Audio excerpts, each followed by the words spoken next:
இதுக்கான auditor fees 23, 24க்கானது 5200 ரூபாய் கொடுத்துருக்கோம். அதுக்கப்புறம் அது இல்லாமல் ஸ்டேஷ்னரி எக்ஸ்பென்சிவ், அதாவது கொரியர் போஸ்ட் எல்லாம் பண்ணுறாங்கன்னா அதுக்கான செலவு வந்து 237. அது இல்லாமல் இப்போ ரீசெண்டாக நடந்த திருச்சி மீட்டிங்கான செலவு வந்து 7950.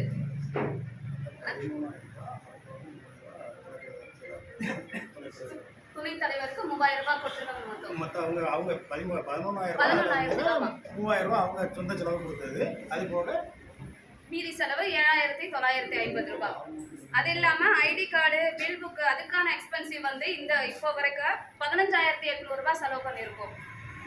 அது இல்லாமல் பென்ஷன் ஒரே ஒருத்தருக்கு மட்டும் கொடுத்துட்ருக்கோம். இப்போ வரைக்கும் 3000 ரூபாய் கொடுத்துருக்கோம்.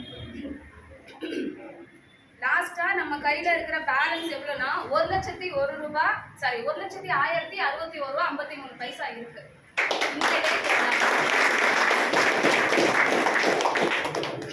இந்த